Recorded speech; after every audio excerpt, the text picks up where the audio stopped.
Hello, Mike. Check 1, 2, 1, 2. Good evening. Happy Friday, citizens of Brownsville. Welcome to the Erasmo Castro Show. My name is Frankie Olivo. I will be with you on this beautiful Friday evening while the world is out enjoying downtown Brownsville. Some of us here are trying to spread the good news to the beautiful citizens uh, of of Brownsville. Thank you so much for tuning in. It is with great pleasure that I find myself in front of you. For being a Friday night, we have a pretty good audience. Um, I did throw the invite out to a few friends of mine, so you might have me by myself, or you might have me with a few friends. But nonetheless, it is a great honor to be here, as it always is. Thank you so much for your time and attention. Lots to talk about. Lots has been going on within the city of Brownsville. How's it going, Lupe? I'll probably be stopping by the office, my man, Saturday and Sunday. We got that deadline coming up with the end of annual enrollment. Thank you so much for your friendship, my man. Awesome guy. See you very soon. Lots to talk about. Even though it's a Friday, getting ready for the weekend. It seems as if it's never a dull day in the city of Brownsville. So thank you so much for tuning in. How's it going, Yasmin? For my people over here by Rivera, Paso Real, there is a Christmas decorations bandit going out. La Pulga Online did post a picture of someone with sticky fingers, sticky hands, going around my neighborhood and taking what's not theirs. So if you know of anything, if you see any suspicious activity, around this time is always when there's a lot of fraud going on, a lot of theft, because as we all know, it's Christmas and everyone's trying to make that buck. Um, and everyone's trying to get it in each and every way. So be vigilant out there. Make sure you lock your cars. Make sure you are overprotective, especially during this time of year, because there are a lot of people out there uh, that are that are fairly desperate. Good evening, Joe. Do you find yourself at home or at one of the local establishments? I've been wanting to try Nolita's Pizza downtown.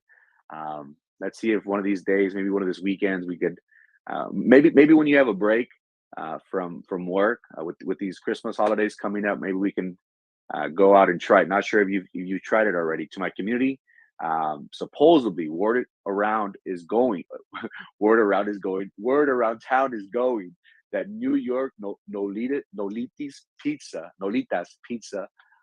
is one that we must try out. So if you haven't already, downtown, I'm not sure if it's on Washington. I think it's on Washington. If you haven't tried it, I've been hearing that it's the pizza joint downtown. So not taking any jabs at nobody or no other establishments, but it is our duty to support local entrepreneurs, local business owners, and always shop local. Cubole, Victor, how's it going, my man? What are you up to on this Friday evening? Are you home or are you out and about in the city of Brownsville? I know Abraham, Payday Friday. ¿Qué andas haciendo, Abraham? ¿Cómo sigues? Thank you so much for your attention. Hello, Ramona. Good evening. It's always a pleasure to see you on here. Lupe, howdy, JJ. How's Tennessee, my man? You are the only 10 that I see. Ha! Miss you, man. Let me know next time you're in town. I hope you're enjoying the beautiful state of Tennessee. I had the pleasure of going to Tennessee twice so far. Once for church, and I actually ended up going to the Grand Ole Opry to see Dirks Bentley and who is it? It's not Jack Daniels. It's the guy that sings "The Devil Went Down to Georgia." I actually saw him play, which was pretty cool. So hope you're enjoying Tennessee, my man. Don't have too much fun out there. If you're paying, let's go. Vamos, Lupe. Let's go, my man. Wellcare just paid out for the HRAs, it seems. So I guess I'm on the hook, my man. Pizza on Frankie. Just don't tell anybody else.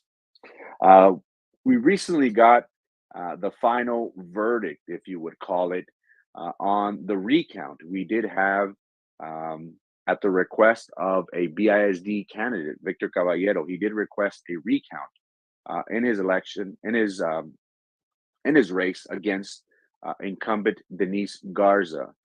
And the initial results, it showed that uh, Ms. Denise Garza won by close to 4 to 5 thousand votes.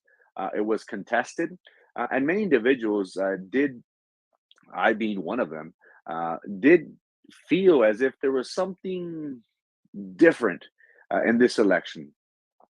Based on the numbers and the percentages, many individuals question whether, in fact, the slate of CEO of Caballero, Elizondo, and Ortiz did pull off victories.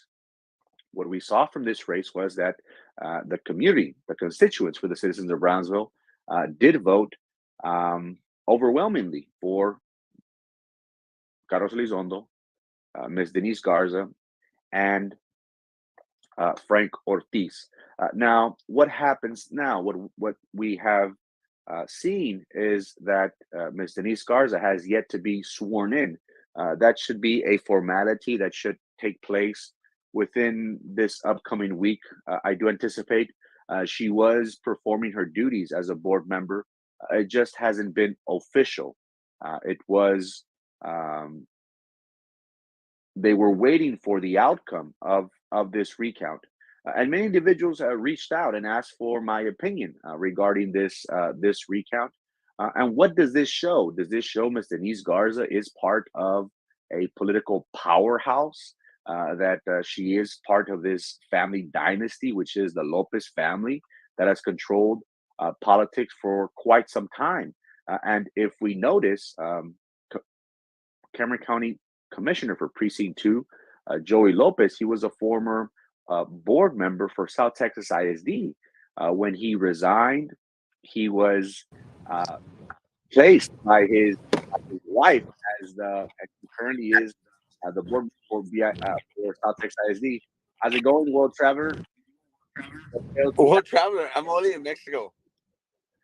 Hey man, I myself I've never been to South America. I've never been to Africa, so I think I could call you a world traveler. How's your Well, evening? let me tell you, one of the trippiest thing is that we actually came to Mexico City, and I'm actually on a ride back to the hotel. But we came to Mexico City because it was Diego and Chelly's anniversary. Uh huh. So it was kind of a cool little trip, because you get to celebrate with someone something that's very impactful for them, something that's very important for them. And I did marry them like two years ago, I think, or two. Uh huh. I don't remember. So it was kind of cool to do like the renewal of vows, but to come to a city as powerful as Mexico City is just amazing. Our friend Roman here is asking the $1 million question: are you in a caballo, in a carriage, or are you in a pecera or an Uber? No, I'm in an Uber, and let me tell you, one of the great things about these big cities in Mexico is that you always count on Uber to get you from one place to the other. We were actually this morning. We were at the pyramids, which is something that I've posted about these past couple of days, and I actually paid like I think it was like $20 to come from the pyramids into Mexico City. So it's just amazing, man. The way that technology is, and the way that the transport system is, because you'd ultimately probably pay more in taxi than you would in Uber. And again, it's a great resource. Erasmo, we started off today's show re going over the recount. I'm not sure if you've already discussed this or not, but I wanted to get your opinion regarding the recount of the BISD race for place two. Well, I did talk about it this morning a little bit because I was on for like 15, 20 minutes. But let me say, it's a great thing to get confirmation that the individuals there that work at the Cameron County Elections Office, they do an amazing job. And a lot of times, and frankly, let me tell you, this happens a lot with a lot of different departments out there. It's like with PUB. we're all upset with PUB, and I think you know that I'm really, really upset with PUB. But a lot of people are upset with PUB, and for some reason, a lot of times, like the workers at PUB seem to think that we're talking bad about them. No, man, they have a hard job and they do their job. We're not pissed off at the PUB workers. We're pissed off at the higher ups, the ones that are making hundreds of thousands of dollars out of pocketing the resources that should be going to the people of Brownsville. So it's the same thing with the elections department. We hate the politiqueras, we hate the voter harvesting, but look, the people there at the Cameron County Elections Department, they do a hell of a job, and they're very proud of the job that they do. So I'm in that sense, I'm glad that it was proven that they've done a great, great job. It's unfortunate that Victor Caballero did not make it. But again, congratulations to Denise Garza. Whatever force was behind her race, which I think was visibly non-existent to a lot of us, Frankie. You know, she won. So congratulations, Denise Garza, and hope that you are on there to truly serve the people of Brownsville than anyone else, right? Now there were questions, and people out there will always doubt. There were people there that, even I think you posted on your page something to the effect of, maybe within time we'll find out how they cheated. Do you think that's the sentiment amongst a lot of voters down here, that they're still kind of, even though we got the results from the recount, that some people are still in disbelief? Oh yeah, 100%. But again, I think that comes a lot from individuals, uh, and I hope this doesn't sound wrong. It comes a lot from individuals that are Facebook and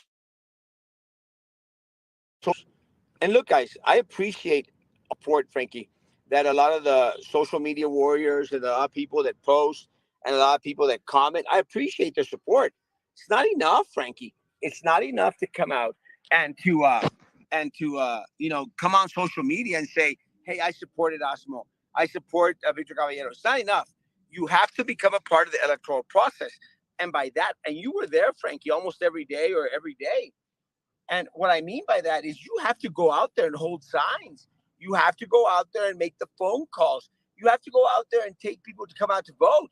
If you don't do that and you solely expect by you commenting on social media that there's a difference that's going to be made, you are 100% mistaken. You are part of the problem. You are not part of the solution. And you're absolutely right. We must do our part. It is not enough for us to want something. We have to go out. And I think I froze Go. or you froze. No, I think you froze. I'm linked up to the wall, so I should be good for now. But how do you think the dynamics will play out? We did see how a new majority was formed, and there is a lot of talks about this new interim CFO, this Mary Garza that we keep on hearing about. What's your take on the direction moving forward of this new board?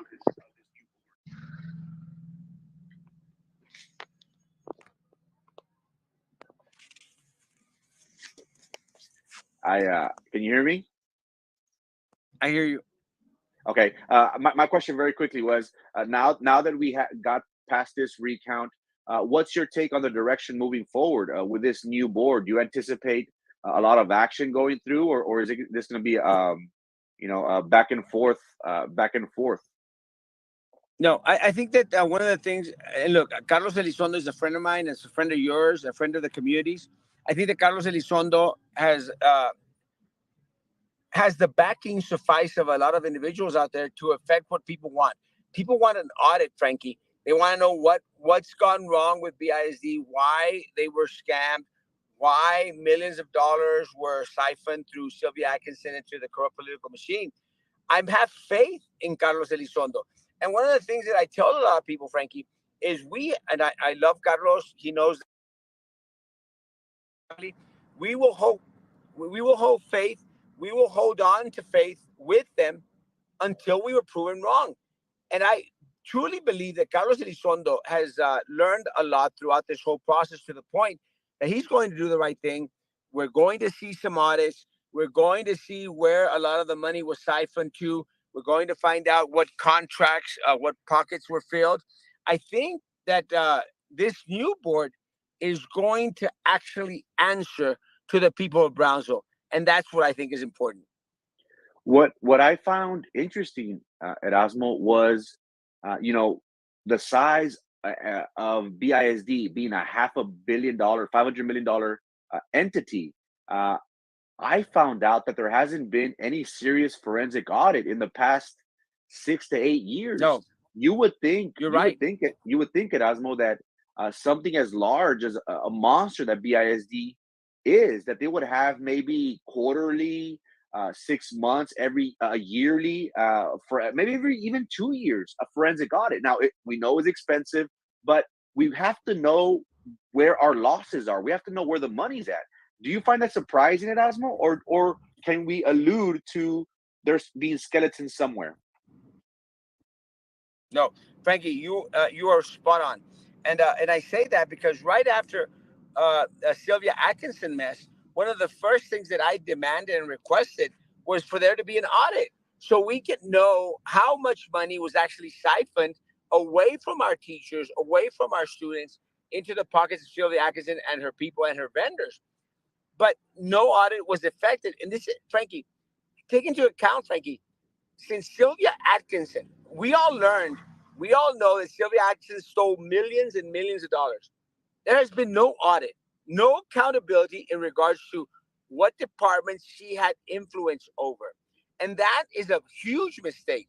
One of the things that I demanded right before I left the BISD board was got to get audits in regards to where the money went.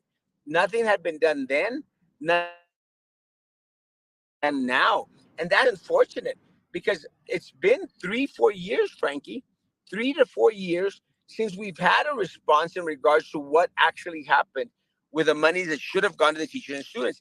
And at the end of the day, what really matters is the amounts of money, the funds that were diverted from your children, people of Brownsville, into the pockets of the corrupt political machine. And you know, BISD being the monster that it is, there's so much money being going out, and for us not to have a third party overlooking our very own auditors is very alarming. So we hope that the direction of this new board, of this new majority, would be to bring to light, you know, many questions. Erasmo, there have been many questions regarding the fertilizer. There was an incident earlier this year, Yes. the $1 million to the Nigerian prince, and you know, having a former board member indicted and found guilty, and even then the board was reluctant to even do a forensic audit. So one would hope that with this new board that we will get some sort of clarity. But again, these forensic audits are expensive, Erasmo. They are lengthy. So we probably won't know possibly until another year, possibly year and a half. But it is something that we can all agree that is necessary.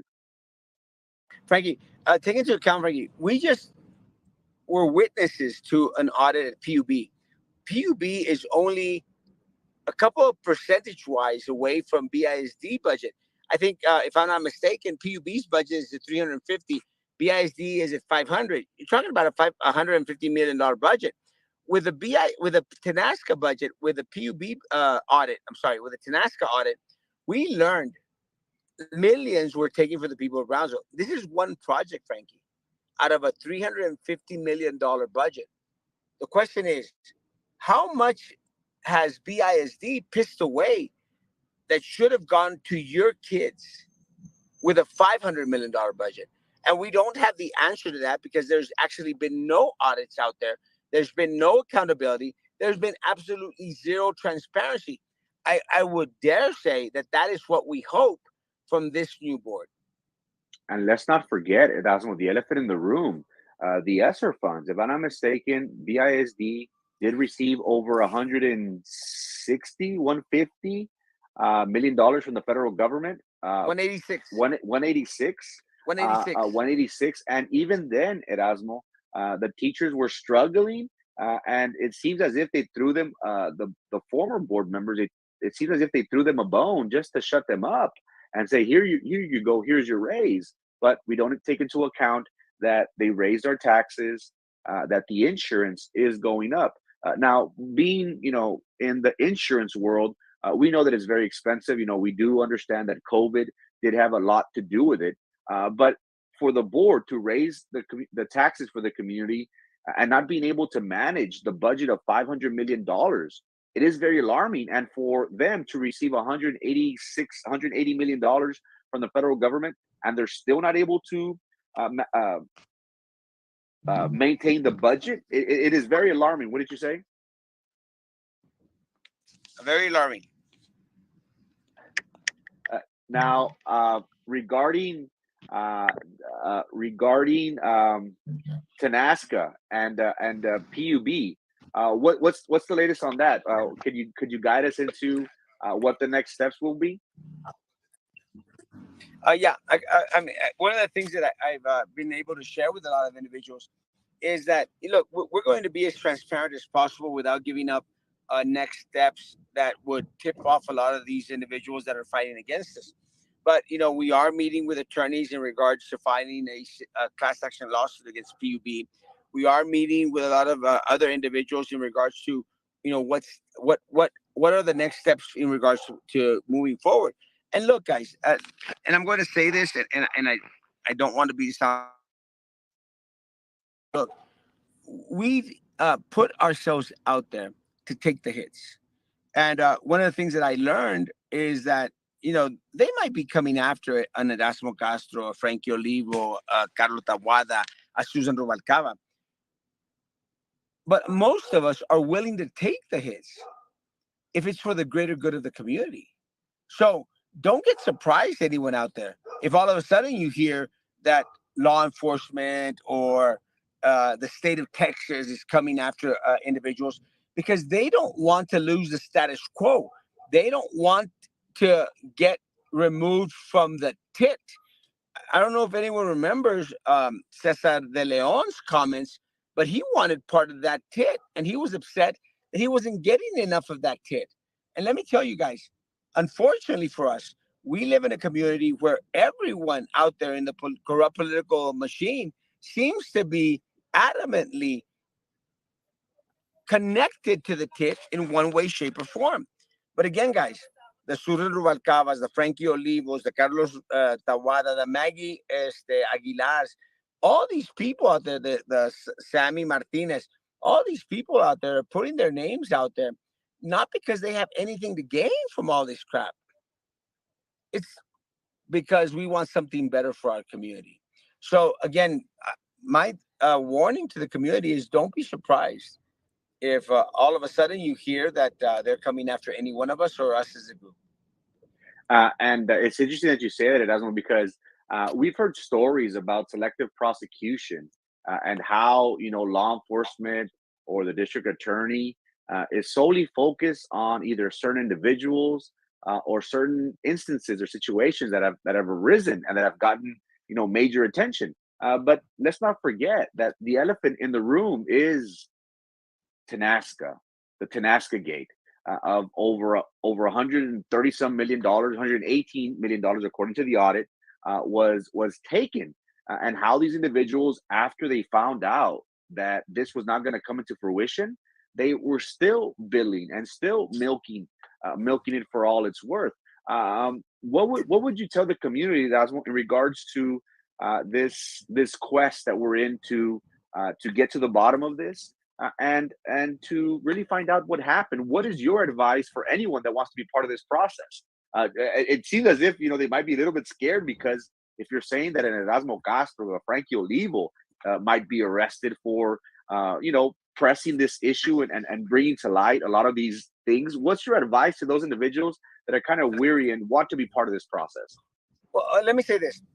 First of all, there's going to be those individuals, Frankie, that don't like a Frankie Olivo, they don't like an Erasmo Castro, that they are going to say, "Ya ven, you see, they were horrible. They got arrested. They got charges put against them." Let me speak for myself. Screw you, anyone in law enforcement. Screw you, anyone with the state of Texas that would rather come after an Erasmo Castro instead of going after the individuals that have actually stolen millions and millions and millions of dollars. Screw you. But at the end of the day, and I've shared this with our group out there, Frankie, I've shared this. I will take the hit. I will get arrested. I will get charges put against me. I don't give a rat's behind. I'm tired of this crap. I'm done. Take me. I am to blame. I am to blame for the task. And this is what really, really trips me out, Frankie. The more I try to get away from all this, because I really feel like I'm done. I want to do other things. You just mentioned that Asmo the World Traveler. I want to travel. I want to go to Mexico. I want to go to Egypt. Next year, I want to go to Cusco, Peru. I want to go to all these different places. And I want to shy away. I want other individuals to take the leadership role. Because what a lot of people go out there and say is that Asmo is the ringleader. And I don't like the title. I don't care for it. But you know what? I'll accept it. And at the end of the day, if you're going to come after anyone out there, if you want to come after Frankie, Kayla, Carlo, Susan, put those people aside. The big fish for you, Luis Saenz, the big fish for you, State of Texas, the big freaking fish is Erasmo Castro, because there's no one out here that's going to make a bigger impact or a bigger name for you than taking Erasmo Castro. And you know why I say that, Frankie? Because I've already lived it. I got a DWI, and they portrayed it as if I had killed someone. So you know what? At the end of the day, take me. I'm here. Arrest me. Question me. I don't give a rat's behind. I'm willing to take the hits. I'm going to take the hits for my community because I am tired of all this crap. I'm tired about the selective judicial process, because at the end of the day, the individuals that they should go against, like Tony Martinez, John Brugiak, and anybody else at PUB that has continuously screwed the community over, have taken from the poorest people in the city of Brownsville, are probably, Frankie, and this is trippy, they're probably going to get away with it. But you and me are going to get screwed. And I think we can all agree that it feels as if we're going to need an outside agency, that being the federal government, the Texas Rangers, to actually come and fix up this mess. We had, a BISD board member who, for years and years, was on the take, and it wasn't until the federal government came in that brought to light a lot of corruption that was happening in BISD. And it is very interesting to hear what you have to say, because a lot of people don't really know or have an idea of what we're dealing with. We're dealing with the state of Texas, with Cameron County, who has unlimited resources. Unlimited resources. And you would think, Erasmo, that the information presented with the audit and all the damning evidence that we have in those 60-some pages should bring to light charges. Frankie, we're paying over $3,000, Frankie, for public information requests. Let that sink in, Frankie. We're paying over $3,000 for records that should be accessible to the people of Brownsville. More importantly, Frankie, we're paying $3,000 for money, for information, $3,000 for information that should have been forwarded to us by our elected officials, and they refuse to. That's papi. They have not given us anything. They have given us no information. They have given us nothing, absolutely nothing. And I'm getting off of the Uber driver. Show us where you're at. This is Mexico City. Oh, wow, looks nice. Looks nothing like Las Alamos, though, but... Oh, crap. I lost you. Rookie. I'm trying to find you. There you are. Hold on. You're dark. Hold on. I'm trying to find you.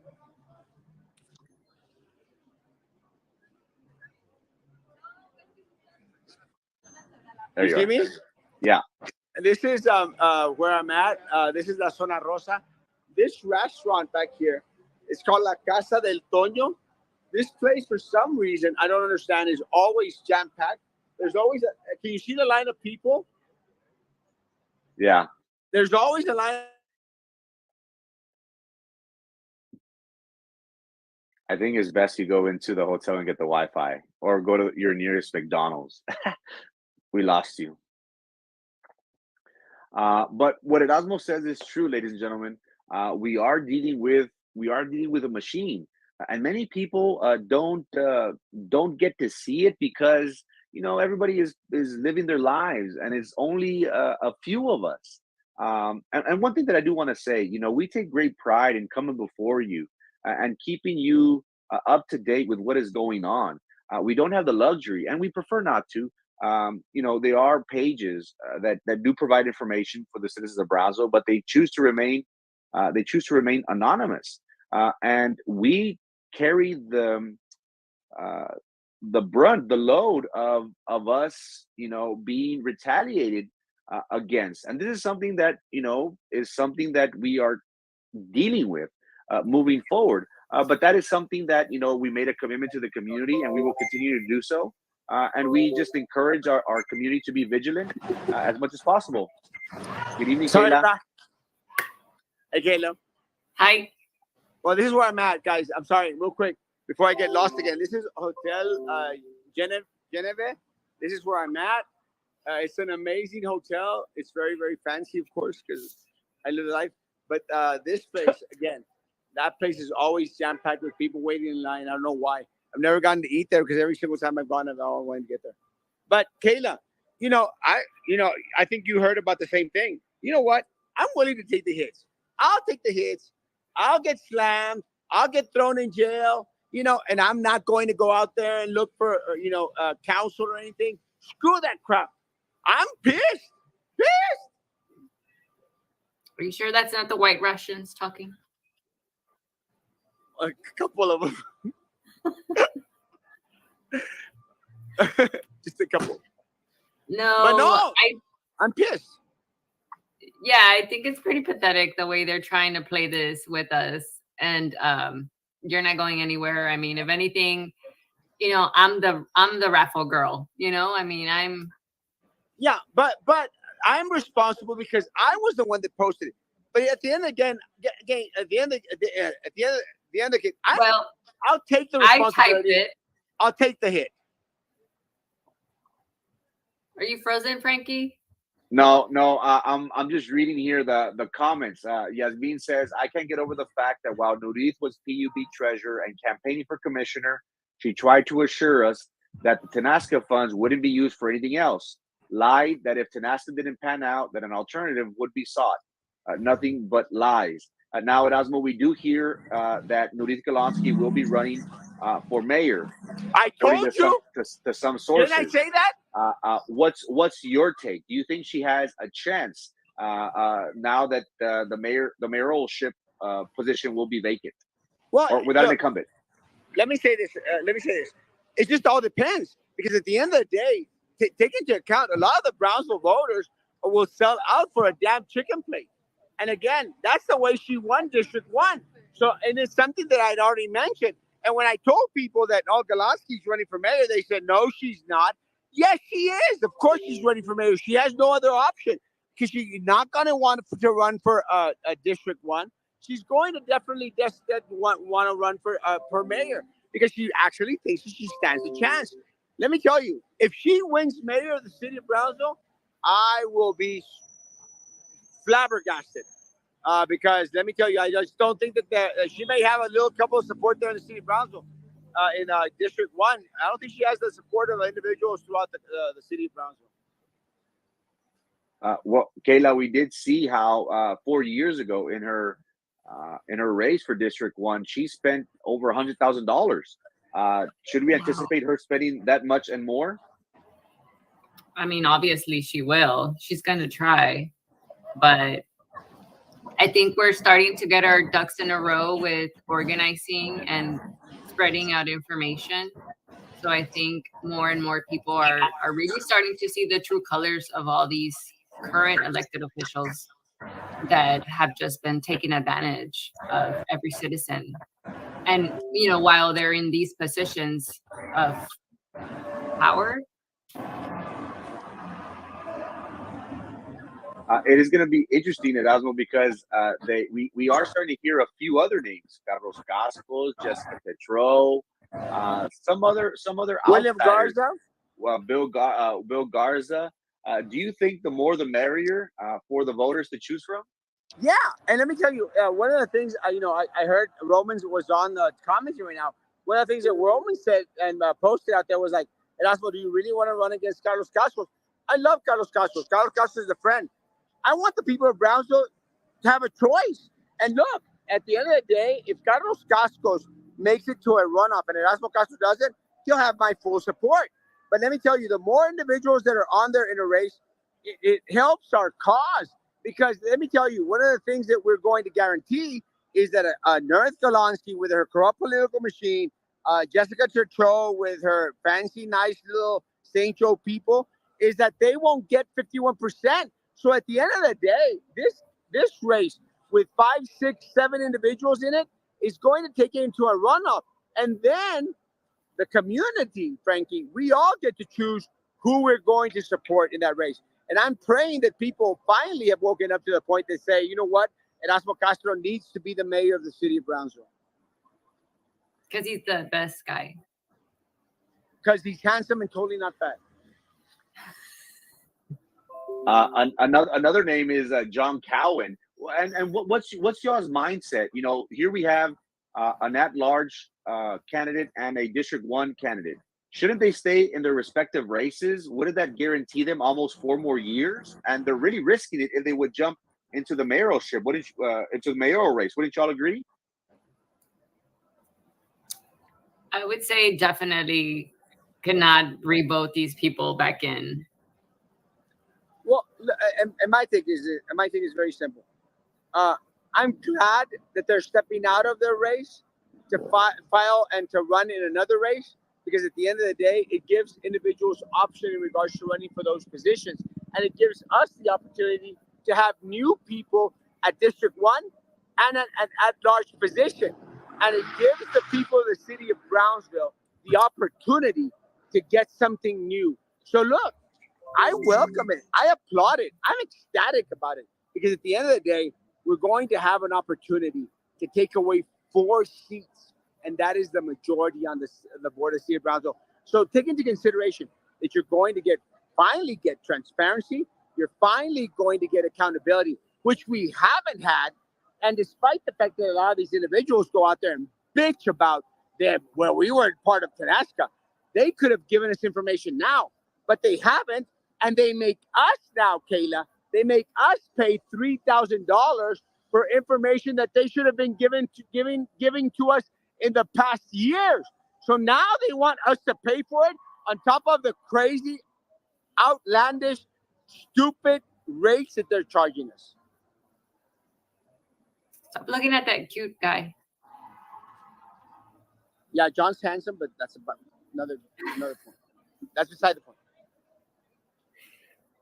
Yeah, I totally agree with what you're saying. Definitely.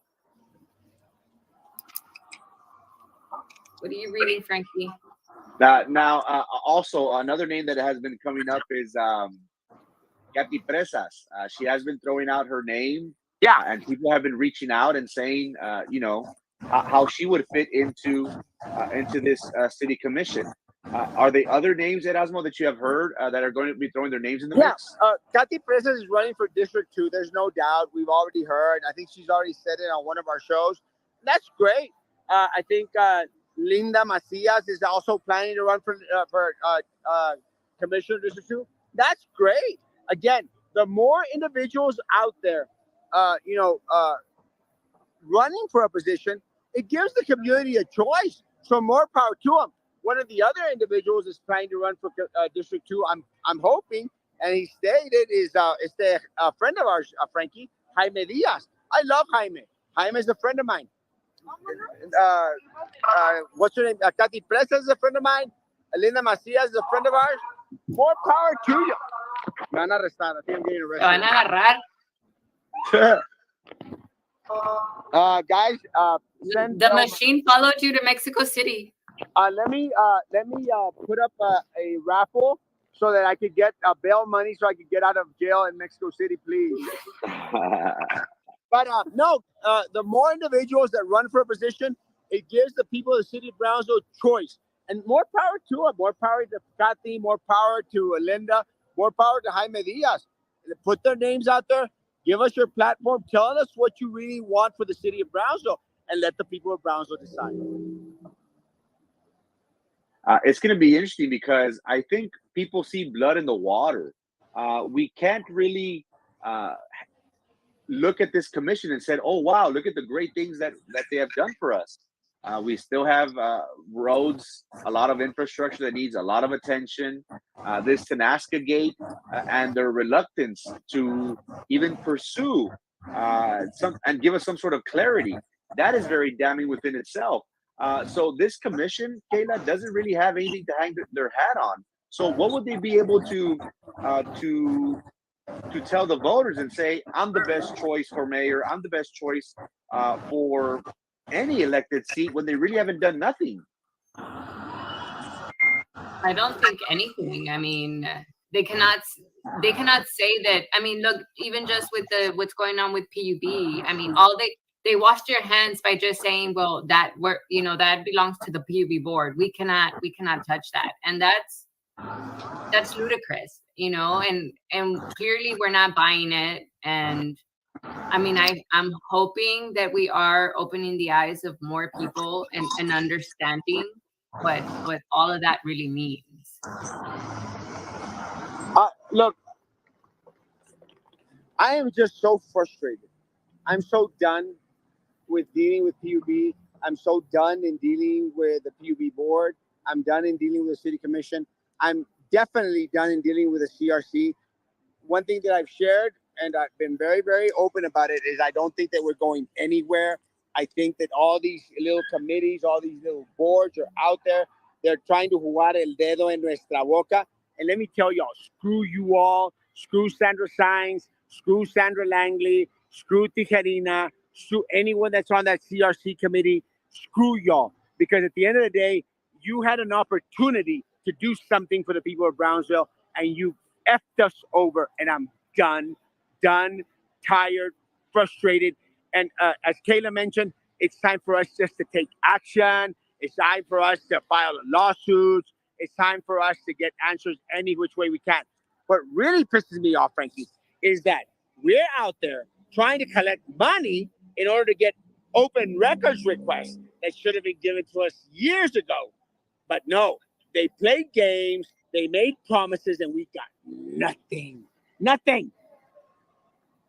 If Tetro was too scared to stand up for us and do the right thing, being a mayor will not change. I wouldn't want a mayor that can be bought out, intimidated, or too spineless to do the right thing. And many people have alluded, Erasmo and Kayla, to the fact that she sided with Tony Martinez and many of his either dealings or the way he voted. So it's going to be interesting to see what role she would take if she were to become mayor. Do you anticipate Jessica Tetro being in a runoff, Erasmo? No. Look, Jessica is a friend. We've been off and on in a lot of respects, but Jessica should never be mayor of the city of Brownsville. Absolutely not. John Cowan should never be mayor of the city of Brownsville. His connections to all these boards and committees are just not. Norris Golonsky definitely should never be mayor of the city of Brownsville. Her connections to PUB, her connections to Golonsky and to all this property that has been taken and bought and sold, and all these other little contracts, that should automatically disqualify her. They shouldn't. The only individuals that should be mayors of the city of Brownsville are Erasmo Castro or Carlos Cascos, as in regards to the opponents that are fighting up right now. But at the end of the day, guys, let me say this. At the end of the day, it's the people of Brownsville's choice. So whatever they wind up choosing, we're stuck with for the next 4 years. And let me tell the people of Brownsville one thing. Y'all had faith in Trey Mendez. Let me tell you, if you have not lost faith in Trey Mendez by now, you are either blind, deaf, dumb, or living under a rock. It's going to be interesting moving forward. We do have the elections coming up in May. And right after the holidays, Kayla, we should start seeing a lot of names start coming up. So the landscape, the political landscape for the city of Brownsville would look a lot different. And Oswald did say that there were 4 positions that were going to be coming up for this race. So we do anticipate, and we should anticipate, a very different commission moving forward. Now, Well, Which we spot could is hope. Susan running for? Who? Susan, what is she? Which spot is she running for? We're hoping that Susan runs for at-large position. what were we going to say, Oswald? Let me say this. All we really need to take is 3 seats off of that commission. But 4 would be amazing. We'd only need to take 3 seats to have an impact on what happens with the city of Brownsville. And I'm not trying to put the bar low. I'm just saying, guys, there's an opportunity there, because it would be amazing if we take 4. But as long as we take 3, we're going to set ourselves up as citizens of the city of Brownsville in order to take control and get some accountability in regards to what the frick has been going on in the city of Brownsville.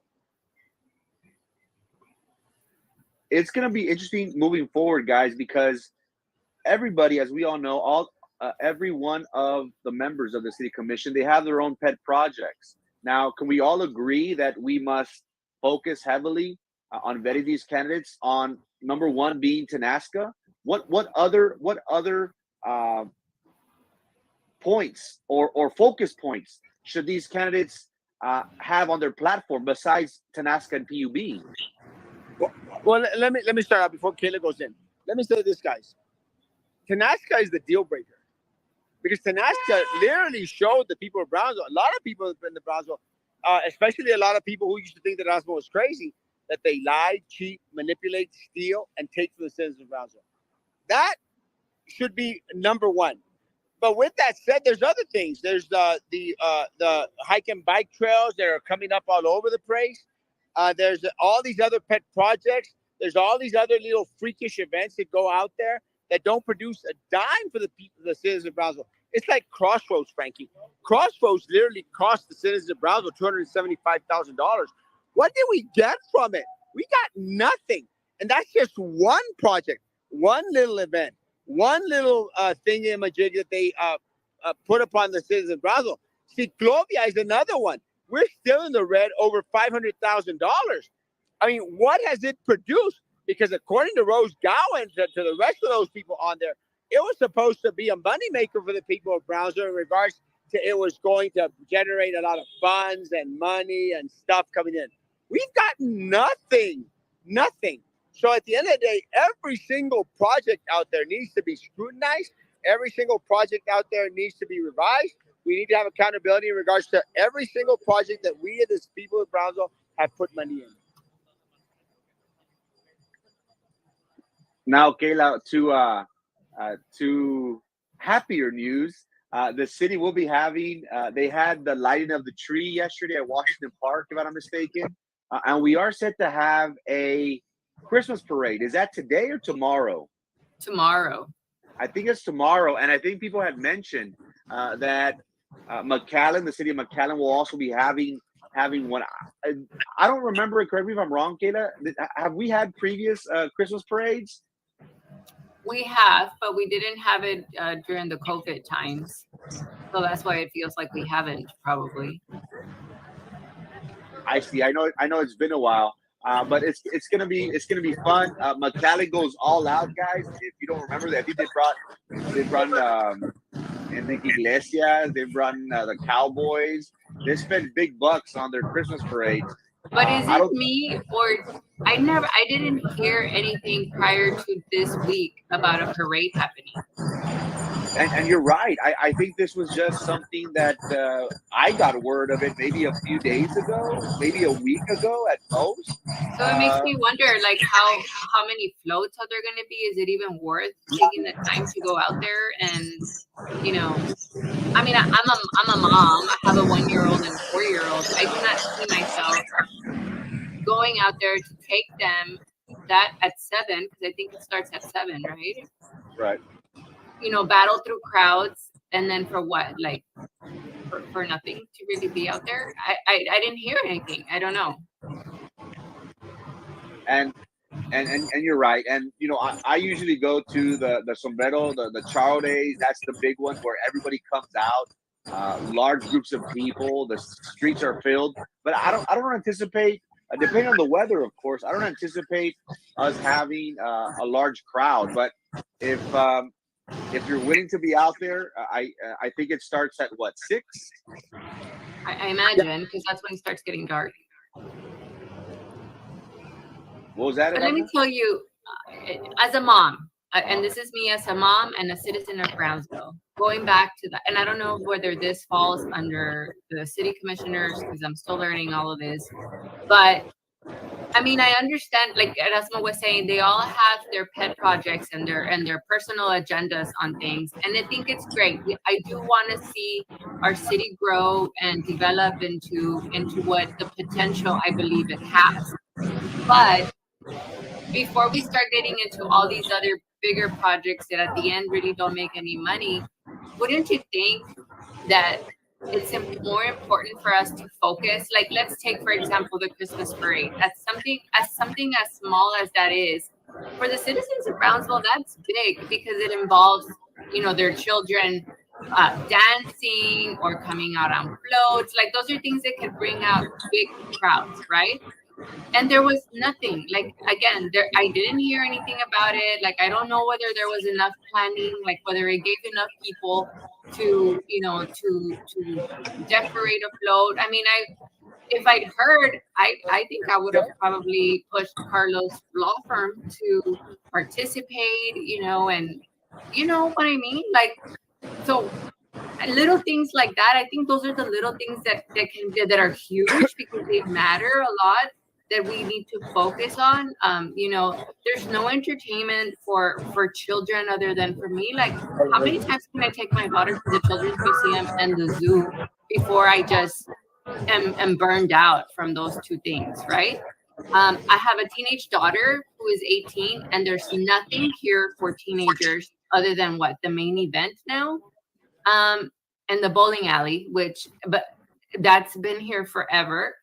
And then, the same complaint as always. Our streets are horrible. Like, we have all these communities coming up and growing, and traffic is just so congested. Today, my mom, just from driving from Boca Chica to Paredes Elementary, was chaotic. My daughter had a Christmas presentation at her school, and the grandmas wanted to come, and they couldn't get through the traffic. I mean, to me, those are valuable things and concerns that need to be addressed first and foremost before we start going into all this other crazy stuff, like spending money on things that when you look at the big picture, you're like, yeah, that's a waste of money. Am I wrong? No, you're right. Actually, and that's one of the things I think that a lot of individuals are tripping out about. Like, we just deserve so much better than what we have. And that's what's really, really unfortunate. Because no matter what anyone out there does, nothing changes. Everything's the same. And one of the things that I think a lot of people have experienced is that we get a lot of promises. We just don't get nothing in return. And and I'll give you an example. What about the bus stops? We were supposed to get amazing bus stops. We got nothing, and that's what's really unfortunate. That a lot of folks, believe when these individuals go out there and say that we're going to get so much, and we get nothing. So we'd expect a little bit better. And one of the things that they tried to do was say, hey, we're going to move the parade and have the parade on Saturday. And a lot of people got all excited.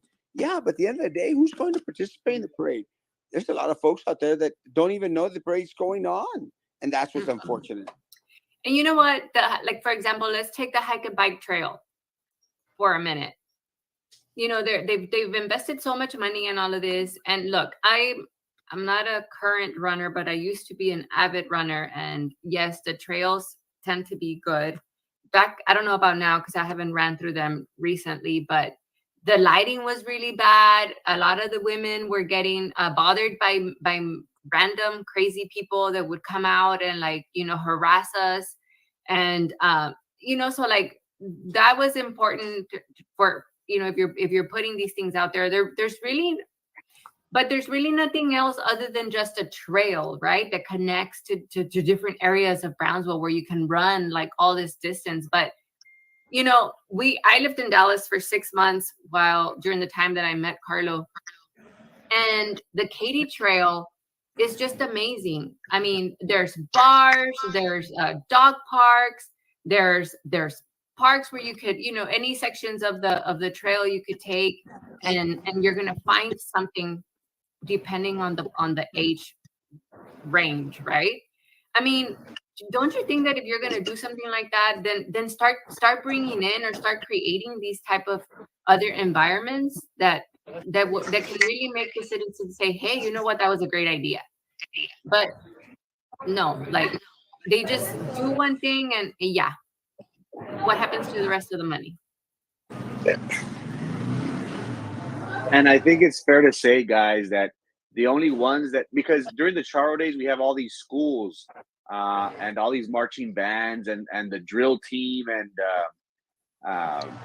the students really taking part. Are we going to have the students, our kids come out in the Christmas parade, or is it going to be just políticos?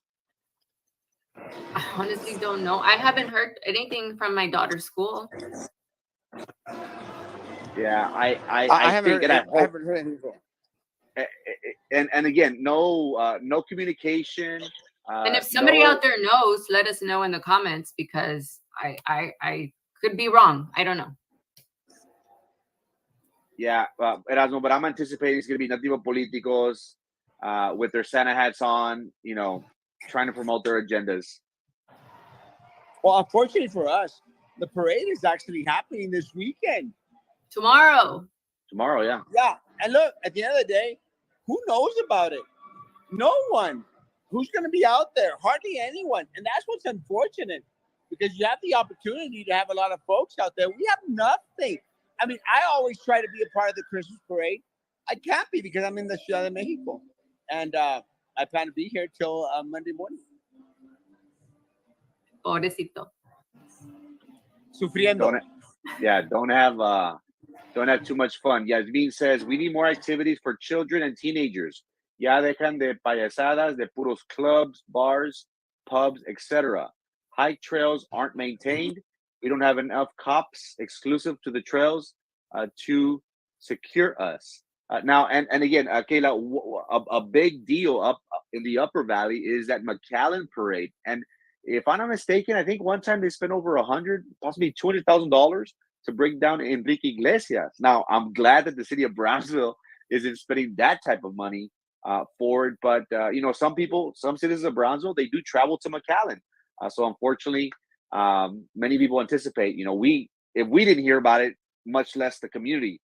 But don't you think it's so ludicrous that we are only 45 minutes away from McAllen, and we are just as big, right? Or if not bigger than McAllen, and we cannot even come close to the things that they do for the city and the things that they have in the city. Like, that doesn't make any sense. You would think that our political people that are taking care and are in charge of our city would probably be like, hey, what is it that you guys are doing that we can maybe bring to Brownsville? Because I don't think that there would be conflict of competition, because there's still a lot of people, I for one, that I'm not going to make the 45-minute commute with a 4-year-old and a 1-year-old to McAllen on a regular basis to go invest in what they're doing.